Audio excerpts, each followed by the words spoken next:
Então, abre a nossa aula hoje com essas imagens aí. Nós temos inicialmente uma imagem que representa a Idade Média. Perceba que toda imagem ligada à Idade Média, ela tem um enfoque religioso. Será por quê? Temos uma imagem que é uma pintura no teto na Capela Sistina, na Itália, pintada por Michelangelo, e aí representa um toque entre duas mãos. Que mãos? Vamos ver. E aí, é claro, né, o nosso foco no Enem e o tema literatura da Idade Média ao Renascimento. É o que nós vamos estudar hoje, tá? Literatura medieval, que é o trovadorismo, e a literatura renascentista, que é o humanismo e classicismo.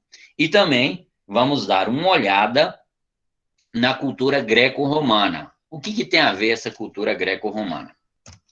Para frente. Na aula anterior, pessoal, nós falamos com vocês que a prova do Enem precisa entender a prova.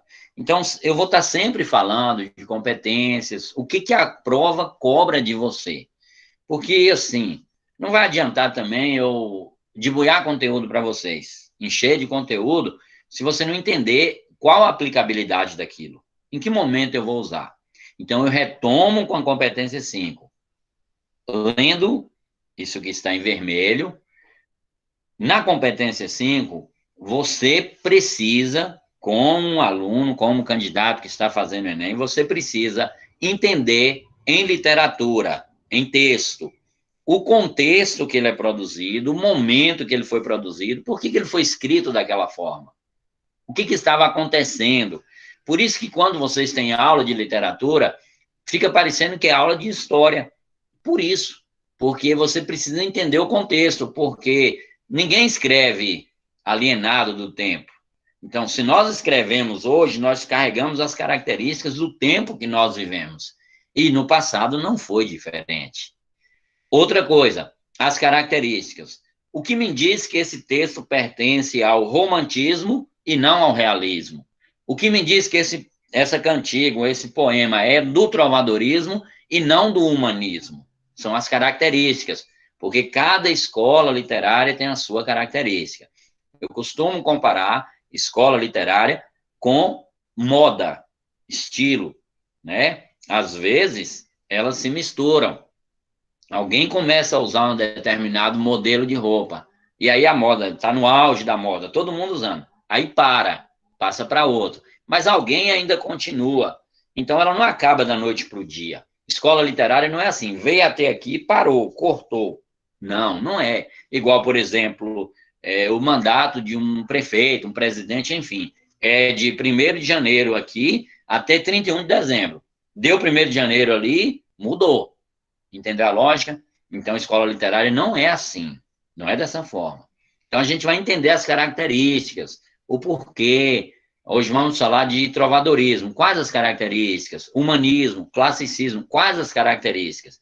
O que me define que um poema é do classicismo e não do romantismo? E também, o Enem, ele exige que você perceba os valores humanos, o que está embutido naquilo ali. Respeito, ética, cidadania, valores humanos. Às vezes a literatura, ela é usada não apenas para embelezar, para fazer um texto bonito, para chamar atenção, não. Ela também tem um pano de fundo, que é melhorar a sociedade, atribuir valores humanos. E isso a gente vai perceber. Então, quando você entra para responder uma prova do Enem, literatura, só competência 5. Então, literatura a gente trabalha só com a competência 5. Você trabalha, entende o contexto que foi produzido, contexto histórico, as características e os valores humanos. Tranquilo até aí, pessoal? A gente vai ver isso, mas não agora, no final. São duas questões do Enem ligadas ao que a gente vai estudar. Por que não vamos ver agora? Porque depois vai ficar mais interessante. Então, vamos lá? Dúvidas? Liga o microfone e pergunte. Pronto. Vamos falar de trovadorismo, humanismo e classicismo. Mas 3 escolas literárias, mas é tranquilo. Vocês vão perceber a ligação que tem uma com a outra e como é fácil compreender isso. Mas isso aí não é nenhuma das 3. Isso aqui, pessoal, nós podemos dizer que é a chave de ouro para entender as três. Cultura greco-romana, que se estende do século 4 antes de Cristo a 5 depois de Cristo. Foi o esplendor de Grécia, o esplendor de Roma. Grécia foi substituída como potência. Roma se tornou a nova potência mundial do século aí, vamos dizer, primeiro ou segundo, não sou muito bom nessa ideia, depois eu corrijo, professor de história pode me corrigir, né? Século 2 antes de Cristo, até aí o século sobreviveu, embora esfacelado, até o século 14 depois de Cristo, né? O Império do Ocidente até o século 5, o Império do Oriente até mais ou menos o século 14, mas já acabando. Roma foi perdendo a influência, poder, enfim. Mas a cultura, a produção artística, literária, na escultura, na arquitetura, que Grécia e Roma deixou, até hoje é admirado. Já se passaram aí mais de 2.000 anos, mais de 20 séculos, muito mais de 20, e o esplendor da arte ou da cultura greco-romana ainda é presente no mundo inteiro, ainda influencia o mundo inteiro, a arquitetura, as leis, as jurisdições, a literatura, vamos dizer aí, a arte, enfim, escultura, toda a manifestação artística, ainda tem a influência greco-romana. Certo. Mas o que acontece? Acontece que a cultura greco-romana é uma cultura muito aberta, aberta no sentido assim de liberdade. Vocês viram esse nome? Liberdade de expressão. Então, assim, por isso que você vê essas estátuas, essas imagens de pessoas com poucas roupas. Por que isso? Porque havia essa liberdade de expressão. O corpo humano era exaltado. O exemplo das Olimpíadas, né, que é a exaltação do corpo, a força física, o domínio. Então, Grécia, e consequentemente Roma, que, embora se tornou a potência mundial, mas adotou muito da cultura greco, né, helenista. Então, o que acontece? A liberdade de expressão é grande, e o foco está na razão. Os gregos, a filosofia grega que vocês estudam, né? E falar de filosofia não tem como não lembrar dos gregos, né? A filosofia grega é essa busca da razão, do conhecimento, do saber. Aí a igreja cria poder. Não vamos aqui entrar em questões de religião, vamos falar igreja, tá, pessoal? E só isso nos basta. Para a gente não criar assim, vamos dizer, fazer da nossa aula um debate religioso. A igreja, historicamente dizendo, ela impõe o seu domínio. Então, não, isso está errado, isso é pecado, não pode ser assim. E como a igreja ela detém um poder, ela vai ditar as regras até na arte. Não pode pintar desse jeito, não pode fazer uma escultura dessa forma. Tudo tem que ser voltado ao aspecto religioso. Aí surge uma expressão que nós chamamos de teocentrismo. Ou seja, a religião, teo significa Deus em grego, centrismo, centro. A religião passa a ser o centro de tudo.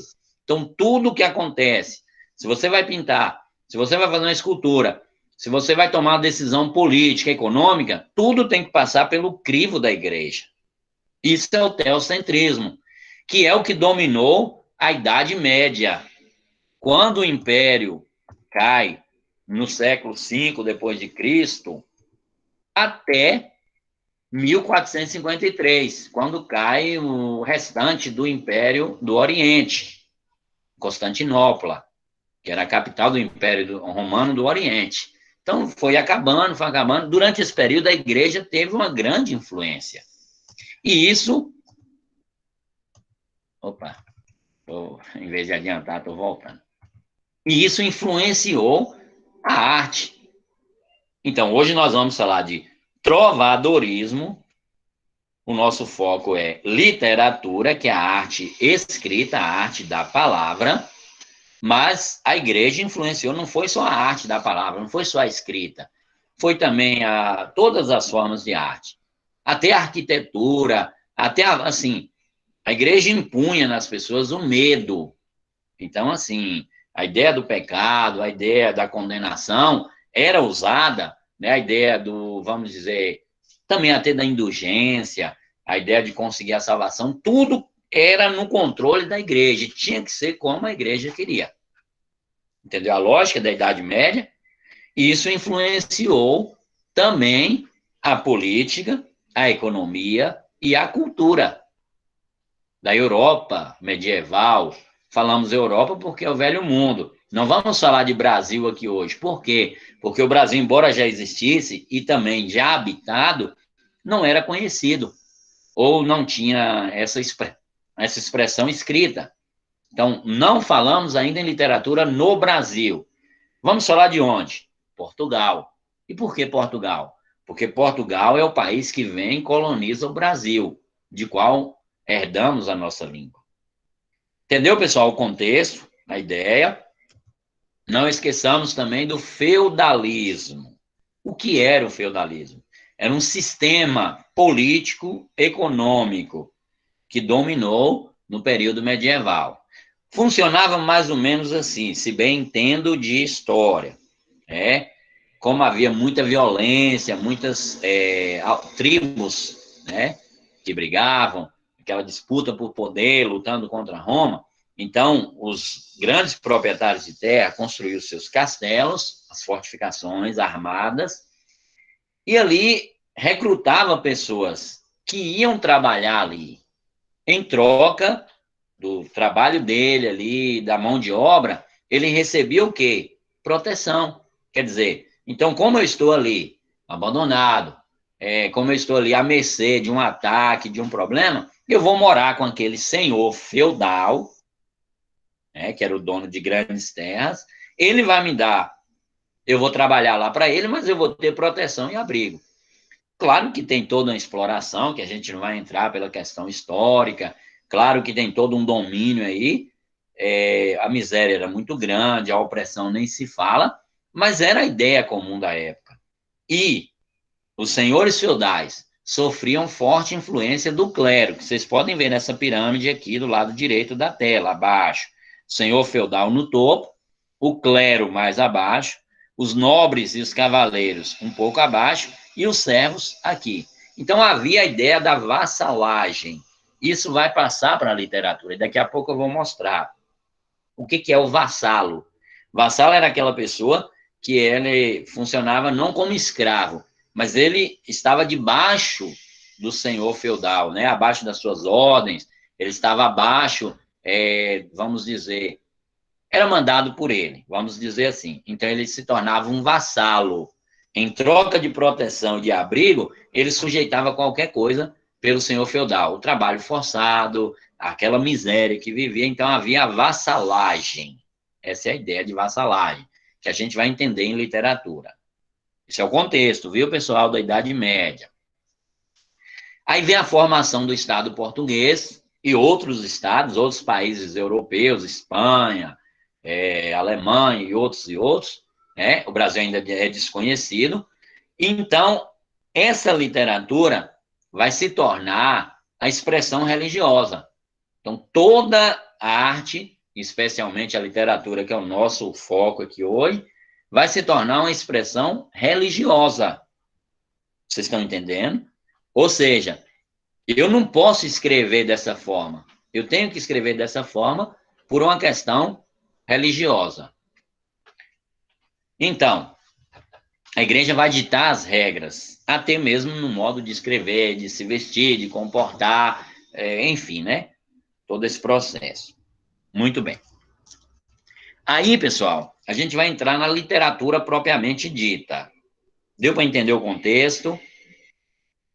Se ficou alguma dúvida em relação ao contexto, é só ligar o microfone. Vamos lá. Deu para entender a ideia do contexto da Idade Média? Esse é o contexto da Idade Média. O feudalismo. Estou lá no bate-papo, está ativado. Se tiver alguma dúvida também, pode usar o bate-papo. A ideia do feudalismo, a ideia do domínio da Igreja Católica, a ideia, vamos dizer, também, né, do processo ali de vassalagem, questão da formação dos estados enquanto política, aquela questão econômica, todo o processo, a base de troca, o feudalismo é muito a base de troca, né? O mercantil ainda está se formando, a ideia do mercantilismo, do comprar, vender, juntar riqueza, aquela questão toda, está se formando. Então, são essas coisas. Tudo bem, então? Então, vamos continuar. Lá no bate-papo não tem nada de dúvida, mas tendo, é só perguntar. Então, agora nós vamos falar do trovadorismo enquanto primeira escola literária portuguesa. Por que o trovadorismo é a primeira? Não se produzia literatura antes? Sim, produzia. Mas quando a gente fala escola literária, pessoal, nós estamos falando em um conjunto de produções literárias que seguem mais ou menos o mesmo padrão. É porque antes as pessoas escreviam, faziam, tinha poema, tinha o teatro, tinha as epopeias, só que não havia um padrão a seguir. E quando a gente fala em escola literária, a gente fala em características gerais para um grupo. Entendeu o que é escola literária? Então, qual o tipo de texto? Cantigas. E o que são as cantigas? São poemas ou letras de canções, como tem até hoje, que eram apresentadas pelos trovadores. Lembrar, porém, que a gente tinha o que criava a composição, que era o trovador, mas nós tínhamos também o que cantava.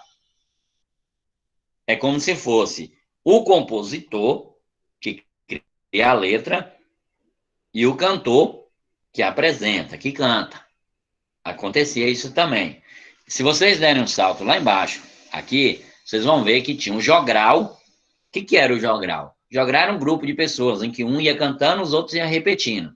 As soldadescas, que era formado por grupos femininos, que entravam ali no coro, no refrão da canção, e o menestrel, que eram os apresentadores itinerantes.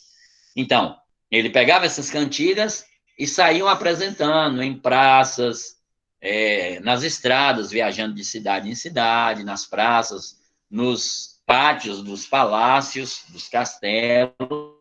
Então, era assim que funcionava. Como era essa cantiga? Todas elas, sem exceção, fazia alusão à religiosidade. Por que alusão à religiosidade? Lembra que o período medieval é dominado pelo trovadorismo. A religião é o centro, a religiosidade é o centro. Qual a língua que eu tenho? O português ainda não existia como nós conhecemos hoje. Então, quando a gente for ver alguma cantiga, vocês vão falar, que estranho. Era o galego-português. Galego, por causa da Galícia, e português, porque Portugal já se formava, o lusitano. Então, era um idioma primitivo, que veio antes do português, que derivou do latim dos romanos. Aí veio o galego-português, e depois o português, que chega até nós, e nós temos hoje o português aqui falado no Brasil. Como eram essas composições, essas cantigas? Simples. Nós vamos ver os tipos, mas eram simples, não tinha aquele glamour, aquela luxúria. Eram composições que haviam uma evocação, pedido a Deus, teocentrismo, lembra disso, Idade Média, havia essa evocação a Deus, de caráter popular. Eram coisas do dia a dia, referências ao dia a dia, coisas que eram conhecidas. Por isso eram apresentadas em feiras, praças, estradas, pátios de castelos e assim por diante. Nós tínhamos 4 tipos de cantigas trovadorescas. A primeira dela é a cantiga de amor. O que tinha nessa cantiga de amor? A cantiga de amor era um amor não correspondido, sabe? Hoje isso não acontece mais, mas só para vocês entenderem. Um rapaz de uma classe baixa, né, que se apaixona por uma moça de uma classe alta, nobre. Então a família não aceita. Então ele sofre por esse amor. Era o que acontecia naquele tempo. era alguém, o chamado plebeu, que se apaixonava por uma nobre e ele declarava o seu amor nessa cantiga. Só que era um amor impossível, um amor não correspondido, porque se hoje as pessoas já têm um certo preconceito pela diferença de nível social, classe social, imagine aquele tempo. Então, o eu lírico era masculino. Eu lírico, pessoal, a voz que fala no poema. Não confunda isso. Por quê? Porque você pode ser mulher e fazer uma cantiga ou um poema como se fosse um homem falando. Então, o eu lírico é masculino. Não é que você é homem, tá entendendo? Mas a voz que fala no poema, que a gente chama de eu lírico, é masculino. Aí apresentava também a vassalagem amorosa, ou seja, o sofrimento, que vocês chamam de sofrência, né? Quer dizer, ele aceitava sofrer por aquele amor. Ele sabia que não ia ser correspondido àquele amor, mas ele queria apenas viver aquele amor.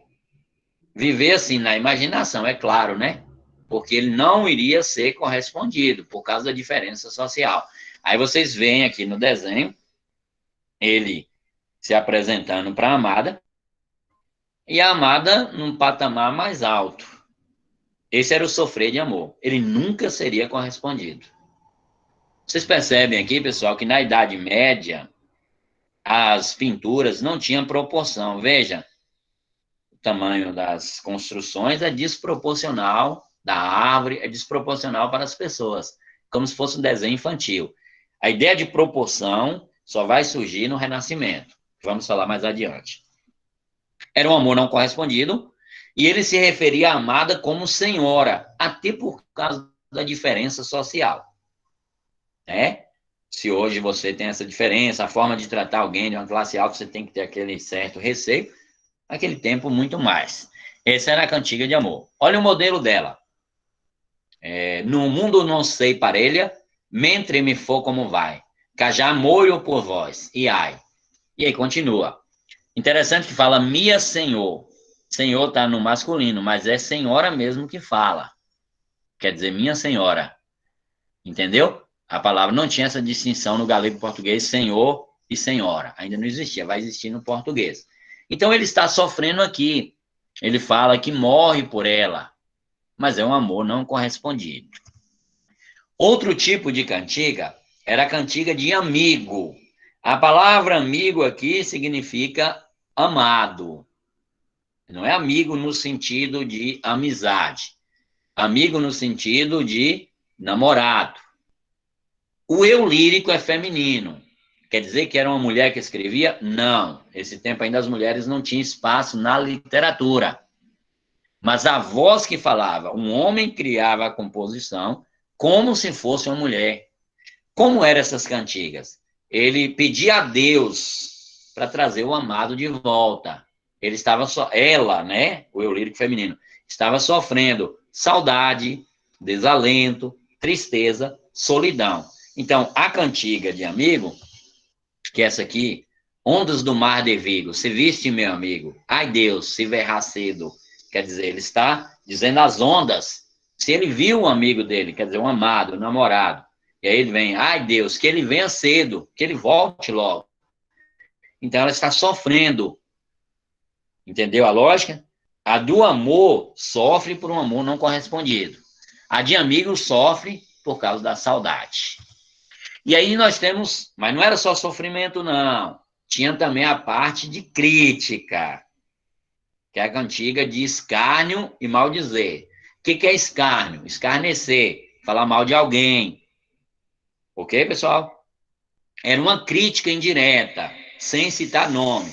Então, eu vou criticar os alunos, eu não digo o nome do aluno, eu falo os alunos de tal série, aqueles alunos tal. Falei indiretamente, não citei nome. Todas elas fazem referência à religiosidade. Há uma evocação a Deus, à religiosidade. Até para falar mal de alguém, ele pede Deus alguma coisa. Olha um exemplo de cantiga de escárnio. Veja que não fala nome de quem. De vós, Senhor, quer eu dizer verdade, e não major sobre o amor que vos é. Senhor, bem-humor é vossa torpicidade. Está falando da estupidez, está criticando. Aí a gente tem a de maldizer. Diferente da de escárnio, ele fala o nome da pessoa, cita o nome, e ainda tem referência à religiosidade. Já começa com o nome. Maria Pérez se manifestou. No outro dia, cá por pecador. Se sentiu e logo nosso Senhor prometeu pelo mal em que me andou, o que andou, perdão. Então, ela está dizendo aqui dessa tal Maria Pérez e fazendo uma crítica a ela e dizendo que ela andou mal, que Deus possa castigá-la por isso, enfim, todo esse processo e fala mal dela. Isso é mal dizer, porque eu cito o nome. A outra é escárnio, porque eu não cito o nome. Amigo, saudade do amado, e amor, um amor não correspondido ao sofrimento amoroso. Essas eram as cantigas do trovadorismo. Falar no trovadorismo no Enem é relembrar essas cantigas, o sofrimento amoroso, a ligação religiosa. Até que veio o século XV, a Idade Média acabou, as relações comerciais começaram a mudar, deixou de ser tanto a base de troca, passou a ser mais mercantil.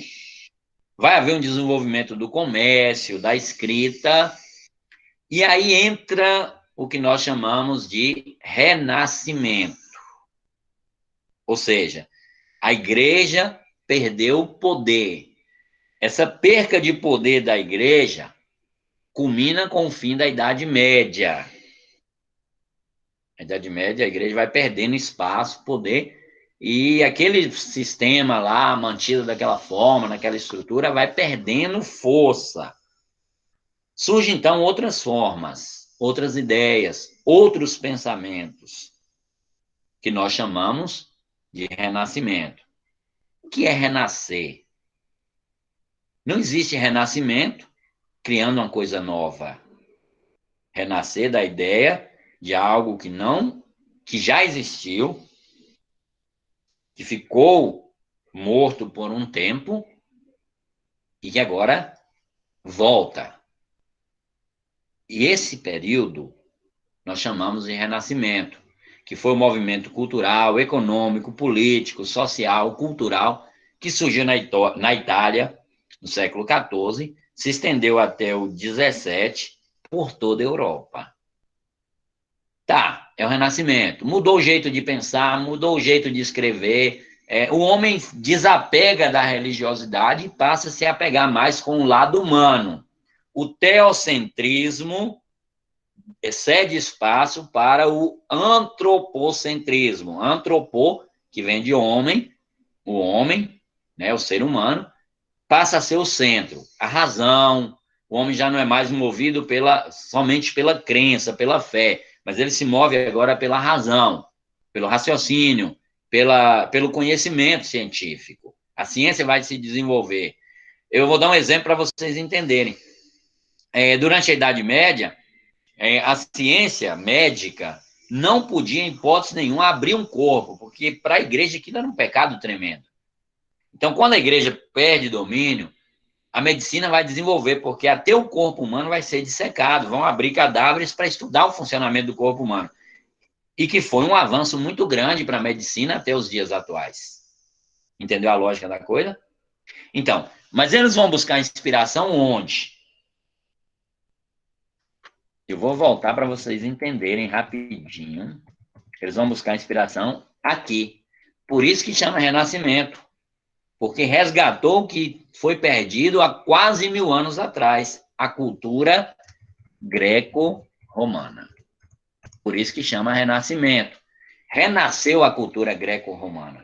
Renasceu o modo de pensar, a racionalidade, a forma de se expressar que os gregos e os romanos já possuíam 1000 anos atrás, ou mais de 1000 anos. Esse período passou a ser chamado de Idade Moderna. Aí nós vamos ter duas escolas literárias, o humanismo e o classicismo. e vocês vão entender um pouquinho melhor sobre isso. Eu vou diferenciar uma da outra. Elas estão ligadas, elas acontecem concomitantemente, quer dizer, ao mesmo tempo ali, misturado. O humanismo foca nas relações humanas e o classicismo foca na beleza, na forma, na racionalidade que já havia com os antigos gregos e romanos. Então, foi um período de transição da Idade Média para a Idade Moderna. O Renascimento resgata o passado clássico. O foco deixa de ser a religião, a fé, a crença e passa a ser a razão, o pensamento humano, as relações humanas, a experiência.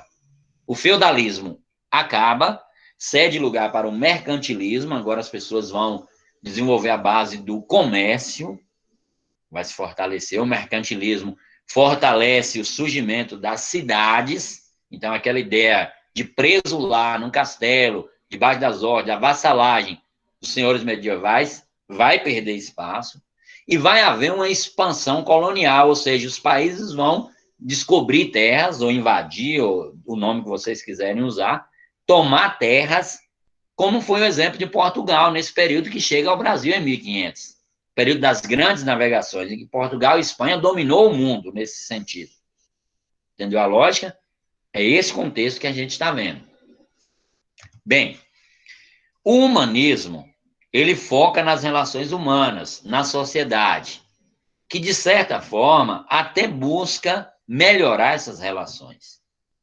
No trovadorismo, a gente só tinha cantigas, poemas. No humanismo, a gente vai ter a poesia, que vai ser palaciana, vou mostrar daqui a pouco, o teatro e a crônica. Crônica aqui, pessoal, não é como é hoje. A crônica era o registro do passado. Crônica eram registros. Muito bem. Tá dando para compreender, pessoal? Tá dando para acompanhar? Deixa eu ativar o bate-papo aqui, que vocês podem. Vamos lá. Havia críticas sociais, com o intuito de melhorar a sociedade. A poesia deixa de ser cantiga, marcada pela popularidade, pela religiosidade, e passa a ser palaciana. Por que palaciana? Porque agora ela sai do domínio popular e passa a ser mais erudita, dos nobres, palaciana de palácio. O galego-português, ele se transforma no português, e Gil Vicente no teatro vai ser o grande destaque, porque vai transformar o jeito de fazer teatro. Teatro era muito religioso, muito marcado pelos autos, igual o Alto da Compadecida, por exemplo, o Alto da Barca do Inferno. E aí ele vai transformar em um teatro que pega um pouquinho daquilo que existia na Idade Média e dá um caráter mais humano, mais crítico, porque a igreja visava divulgar a fé, através do teatro, através do poema, da música, tudo voltado para divulgar a fé. Agora, com o Renascimento e na literatura do humanismo, Renascimento, pessoal, não é literatura. Renascimento é tudo, é na política, na religião, na economia, na cultura, na arte. O humanismo, que é a literatura que surgiu a partir do Renascimento. Na crônica, nós temos Fernão Lopes, que resgatava o passado histórico de Portugal. Na poesia palaciana, ela vai se afastando das cantigas, as temáticas vão se tornando mais humanas e menos religiosas, retrata fatos históricos, o lirismo sentimental e traços de sensualidade. Quer dizer, aquela aproximação que a igreja não permitia tratar de certos temas, vai ser tratado agora no Renascimento, porque a igreja perdeu o poder.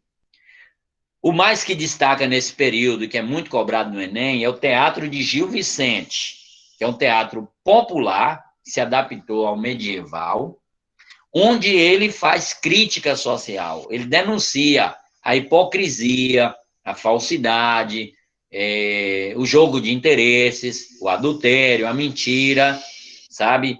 Questões ligadas à religiosidade, que às vezes os religiosos aproveitavam do domínio da igreja para explorar e achavam que aquilo lhe daria direitos sobre os outros. Então ele vai usar, vai criar personagens para denunciar essas questões. Então, vai ser uma literatura agora não mais alienada do ponto de vista religioso, mas uma literatura de denúncia.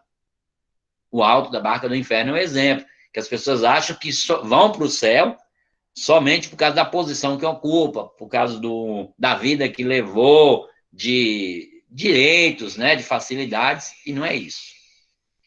Muito bem, esse é Gil Vicente, esse é o teatro de Gil Vicente, o teatro de crítica social, também cobrado no Enem. Nós temos aqui uma passagem, que eu não vou ler, né, pessoal, para a gente ganhar tempo, mas está lá na aula, vocês podem pegar esse material, está lá, vocês podem ter acesso.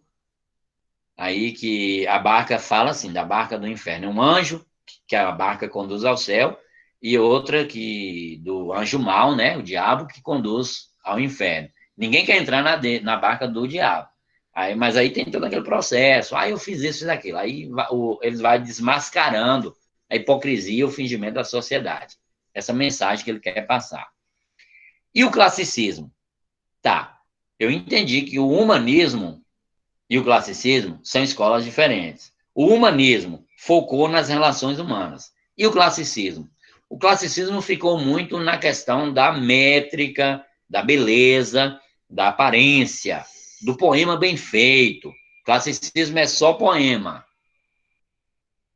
Então, ele aproveitou da racionalidade que veio com o Renascimento, da experimentação, da lógica científica, e criou um poema que retrata isso. Então, são manifestações de forte inspiração clássica. O humanismo não teve tanta inspiração greco-romana igual ao classicismo. O humanismo ele desligou a religião e entrou na questão humana, sociedade. O classicismo buscou inspiração lá nas obras greco-romanas. Entendeu a diferença? Então, qual dos dois é mais voltado para a cultura greco-romana? O classicismo. O humanismo tem influências, claro, só que são menores, menos visíveis. O classicismo é maior. O poema no classicismo, que falar de classicismo, Luís de Camões, vamos ver alguma coisa dele. É um poema que tem uma forma muito bonita, uma linguagem muito bem feita, impecável, tudo muito bem dividido, que é a métrica. Tem aula no nosso canal sobre isso, viu, pessoal? Métrica, rima, é só procurar lá, tem, viu? Qualquer dúvida que tiver também é só entrar em contato. Métrica, dividir sílaba por sílaba, tudo muito bem marcado, medido. E rima muito perfeita, era a composição quase perfeita. Referência à mitologia greco-romana, a crença dos gregos e romanos, os deuses, e o antropocentrismo. Quer dizer, assim como o humanismo, o classicismo desligou da religião e voltou mais para o lado humano, para a racionalidade. Olha um exemplo, Luís de Camões, a pintura, olha para você ver a forma como são essas pinturas, são mais humanas, são menos religiosas, mais mitológica, que fala de Vênus, que era um mito da cultura grega. Luís de Camões escreve os Lusíadas, que descreve a façanha histórica de Vasco da Gama, navegador português, que em 1498, quando todo mundo tinha medo de passar ali e contornar a África para ir para as Índias, ele fez esse caminho para buscar riqueza para os portugueses, e ele declara isso no livro Os Lusíadas. Esse soneto de Luís de Camões, classicismo, bem conhecido de vocês, que até uma banda, né, de rock aproveitou dele e da carta de Paulo aos Coríntios, capítulo 13, para fazer, né, Monte Castelo. Amor é fogo que arde sem se ver, ferida que dói não se sente, contentamento descontente, dor que desatina sem doer. No classicismo, desligou da religiosidade e apegou mais ao sentimento, exaltar o sentimento, no caso aqui, exaltação do amor. Como que ele fazia isso? Como que ele exaltava esse sentimento? Usando o padrão greco-romano, de mitologia, de beleza, de aparência, todo esse processo. Depois vocês podem ler. A gente está evitando ler, pessoal, todo, para ganhar tempo. Aqui nós temos uma estrofe, uma das 1062 estrofes do livro Os Lusíadas de Camões, onde vocês podem ver tudo muito bem dividido, tudo muito bem rimado, marcado. Isso era clássico. Ser clássico, na ideia deles, era ser belo, era ser bem construído, era ser bem feito no modelo greco-romano, com as ideias greco-romanas, citando as crenças dos antigos gregos e romanos. Era um renascimento, renasceu, resgatou o passado histórico. Tá bom. Então, o que a gente terminou de ver? Primeiro vimos o trovadorismo, Idade Média. A Idade Média acaba, aí o Renascimento influencia, a igreja influenciou as produções na Idade Média. Quando a igreja perde poder, então vai haver uma nova influência a partir do Renascimento, que era movimento de artistas, intelectuais, que tinham um jeito diferente de enxergar a realidade, a arte, a política, a economia, a sociedade, e isso vai buscar inspiração lá em Grécia e Roma. E aí eles vão, então, construir esse padrão, essa beleza, onde o homem não é mais aquele ser apenas só dizendo amém a tudo que a igreja mandava, mas que agora ele age guiado pela sua racionalidade, pelo pensamento científico. Essa é a ideia. Então, dentro da Idade Média, trovadorismo. Dentro do Renascimento, humanismo, foco no homem, nas relações humanas, sociais, e classicismo, foco na forma clássica, na inspiração clássica. Então, tá bom. Vamos fazer análise de duas questões e nós vamos encerrar nossa aula. Mas antes disso, o bate-papo está ativado e a pergunta, o microfone também. E aí, pessoal, a gente vai estar postando coisa na nossa aula lá no Google Sala de Aula. Qualquer dúvida, é só entrar em contato, a gente vai ajudando também, viu? Pronto. Então tá bom. Isso aqui caiu no Enem. Eu não esqueci de colocar o ano, agora não me lembro, né? Mas foi do Enem. Ó, foi bem assim. Leia atentamente. Ó, sim. Quando você for responder uma questão do Enem, não leia o texto antes de ler a pergunta e as alternativas. Porque talvez você consiga responder sem ler o texto. Professor, um professor de língua portuguesa falando isso, pessoal, estou falando de uma prova do Enem. Você tem, em média, 2 minutos e 30 segundos para responder uma questão. Você vai ficar 5 minutos lendo o texto de uma questão? Então, a gente precisa ser inteligente para otimizar o tempo. Então, qual é a dica? Leia a questão. Quando eu leio a questão, eu tomo a decisão se eu preciso ou não ler o texto. O que eu quero do texto? Se só o final me ajuda, se só o título. Vocês precisam aprender isso. Isso aqui não é nada de imoral, de antiético. O professor está falando para vocês se precisa ou não ler o texto. Muito pelo contrário. Isso aqui é um pouco dinâmico. Eu tenho que ganhar tempo. Mas vamos lá. Leia atentamente o trecho de uma música de Caetano Veloso e, em seguida, assinale a alternativa correta. Olha as alternativas. O texto remete ao lirismo trovadoresco, presente nas cantigas de amigo. O texto apresenta uma clara postura de vassalagem amorosa, está falando do trovadorismo.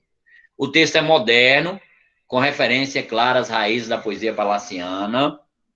A presença do vocativo senhora remete ao amor platônico, típico do período feudal. O homem posiciona-se como herói perante a mulher amada. Vamos eliminar algumas coisas aqui, depois a gente volta lá. Letra A, não elimina ainda, porque nós não sabemos se é trovadorismo, humanismo, não elimina. Letra B, não elimina ainda, mas a C, o texto é moderno, com referências claras à raiz da poesia palaciana. Bom, volto aqui no texto e percebo que ele fala de um amor em que a pessoa está sofrendo. Olha lá. Ajoelhe e não reza, dessas coisas que me mete medo pela sua grandeza. Não sou o único culpado, disso eu tenho certeza. Princesa, surpresa, você me arrasou, serpente. Não sente que me envenenou. E agora me diga que eu vou. Quer dizer, é o sofrer de amor. É a vassalagem amorosa. Então, se é uma vassalagem amorosa, pelo que a gente leu no texto ali, ele está sofrendo um amor não correspondido. Lembra do amor não correspondido lá na cantiga de amor?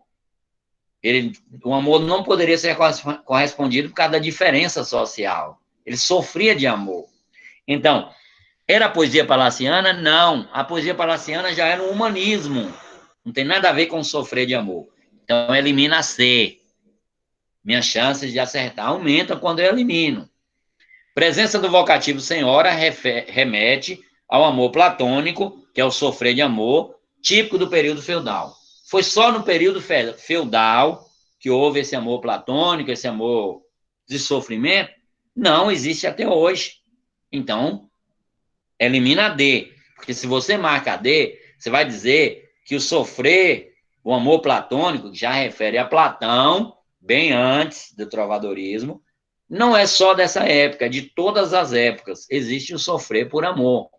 Então, elimina a D. Suas chances de acertar aumentam, porque agora você só tem 3 alternativas: A, B e E. O homem posiciona-se como herói perante a mulher amada. Herói, pessoal, está sofrendo, está lamentando, está dizendo que ele foi desprezado, e ele é o herói? Claro que não. Então, ou é a A ou a B. 50% de chance de acertar. Você acerta ou você erra. Quem quer arriscar a resposta pode ligar o microfone e falar. Vamos lá, pessoal? Letra B? Letra B? Quem dá mais? Alguém colocou no bate-papo letra B? Muito bem. Mais alguém quer falar? Quem colocou a letra B acertou. Por quê? Veja, é a vassalagem amorosa. Por isso que ele usou e referiu ao trovadorismo, porque a cantiga de amor era vassalagem amorosa, era o sofrer de amor. Tudo que ele queria era apenas poder viver esse amor que nunca seria correspondido, nunca seria retribuído. Isso era vassalagem amorosa, entendeu? Agora, por que não é a A? Tem a ver com trovadorismo, lirismo, trovadoresco? Tem. Só que a cantiga, onde havia o sofrimento de amor, era amigo, cantiga de amigo ou de amor? Quem lembra? Pode falar. Qual a cantiga que retratava o sofrimento amoroso em que o eu lírico masculino sofria um amor não correspondido?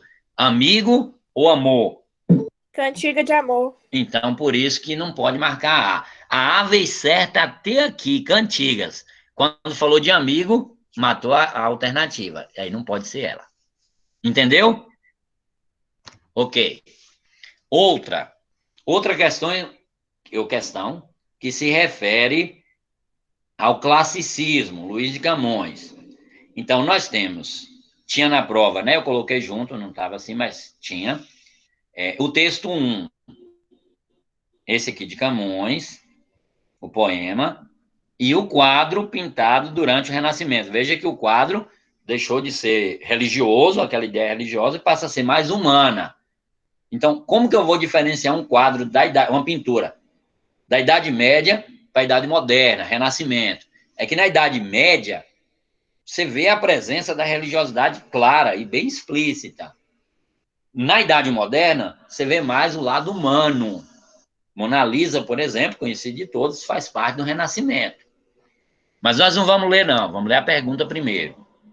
A pintura e o poema, embora sendo produtos de duas linguagens artísticas diferentes, uma é o texto escrito, outra é a pintura. Linguagem artística diferentes, participaram do mesmo contexto social, mesma época, e cultural de produção. Pelo fato de ambos. Precisa ler o texto? Não precisa, pessoal. Se eu sei quem foi Luiz de Camões, que ele está dentro do Renascimento, classicismo, buscou inspiração, se eu percebo que essa obra está dentro do Renascimento, porque ela retrata o lado humano e não religioso, então eu consigo responder. Vamos tentar? Letra A. Apresenta um retrato realista evidenciado pelo unicórnio. Aí eu paro a leitura. Pessoal, unicórnio é realista ou ele é mais fantasioso? E aí lembra que o unicórnio aqui, ó, o cavalinho com chifre, unicórnio é realista ou é mais fantasioso? Quem quer responder? Claro que é mais fantasioso. Então elimina a letra A. Nós temos agora 25%. Com 5 questões, você tem 20%, porque é 1 em 5. Matemática. Se eu elimino uma, minhas chances aumentam de 20 para 25, porque é 1 em 4. Vamos aumentar mais a chance. Tanto o poema como a pintura, eles valorizam, né? Valorizarem, tanto faz, o excesso de enfeites na apresentação pessoal e na variações ou na variação de atitudes da mulher evidenciadas pelo adjetivo do poema. Veja, aqui ele diz que tanto o poema como a pintura, ele valoriza essa apresentação pessoal. Aqui nós temos no poema, já no primeiro verso, que ele não está falando de forma pessoal, ou seja, dele mesmo. A imagem poderia dizer que é uma apresentação pessoal, quer dizer, ela mandou, naquele tempo não tinha fotografia, então mandou fazer uma imagem, né? Mandava pintar o retrato e tem que ser bonito. Tá, tudo bem. Bem feito, bem realista. Mas aqui, ele não está falando da apresentação dele, sabe? Vamos ver, aqui fala dela, né? Fala de quem a morte e a vida pende, rara, suave, enfim, senhora voz. Repouso nela, alegre e comedido. Essas armas são como quem me rende e me cativa amor, mas não que possa despojar-me da glória de rendido. Tá, se vocês estão em dúvida, nós vamos para a letra C. Apresentarem um retrato ideal de mulher, marcado pela sobriedade e o equilíbrio, evidenciados pela postura, expressão e vestimenta da moça e os adjetivos usados no poema. É um retrato ideal. Desprezarem o conceito medieval da idealização da mulher, com base da produção artística, evidenciados pelos adjetivos no poema. Tá. Apresentarem um retrato ideal de mulher marcada pela emotividade e o conflito interior, evidenciados pela expressão da moça e pelos adjetivos do poema. Aí, pessoal, nós já eliminamos a A. Vamos eliminar agora a letra E, porque fala aqui, um retrato ideal de mulher marcado pela emotividade. Se você bem se lembra, no período renascentista, a questão não estava na emotividade, mas na racionalidade, que é o contrário do emotivo. Ser racional é o contrário de ser emotivo. Então, se Luiz de Camões, e quem fez esse quadro aqui, se não me fala a memória, é Rafael, depois eu vou conferir, eu não coloquei aqui a referência, deveria ter, mas vocês vão perceber que não é a emotividade, não é típica desse período. Então, eliminamos a letra E, ficou a letra A eliminada e a letra E eliminada. B e C. Vamos ver a letra B, para a gente encerrar. Tá, A e E não é. B, C e D. Valorizarem o excesso de enfeites. Volta lá na apresentação. Há excesso de enfeites nesta moça retratada no quadro? Não. Parece muito simples para a época, que se adornava e tudo. Então, não há excesso de enfeites. A letra B está eliminada, certo? Não há excesso de enfeites e nem, assim vamos dizer, não há valoriza aquela questão excessiva nas atitudes dela. Tá, próximo. Deixa eu voltar para minha tela aqui do bate-papo. Pronto. Então, a B não é, porque não tem excesso. C ou D. Vamos ver a D. As duas desprezam o conceito medieval da idealização da mulher como base da produção artística, evidenciada pelos adjetivos usados no poema. Aqui tem um problema. Elas desprezam tanto o poema como o quadro, desprezam o conceito medieval da idealização da mulher como base da produção artística. Será que há um desprezo pela questão medieval? Eu não posso julgar que há um desprezo pela questão medieval, porque não há uma crítica aí.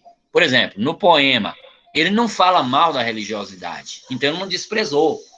Então, se ele não desprezou, a letra D não tem a ver a questão do desprezo, ok? Então, a resposta correta é a letra C. Por quê? Apresenta o retrato ideal, ok? A sobriedade, quer dizer, ela está séria, o equilíbrio de postura, não está exagerado, o equilíbrio de expressão, ela não está dando gargalhadas, também não está com a cara assim carrancuda, e vestimenta, que também não está, é sóbria, quer dizer, é controlada, não é aquelas coisas exageradas, assim, quantidade, mas também não é uma coisa que ela está despida igual os antigos romanos, ok? E os adjetivos usados no poema tem a ver também com equilíbrio, não é o exagero. Então, por isso que a resposta correta é a letra C. Então, tá bom. Então, pessoal, Deus abençoe vocês.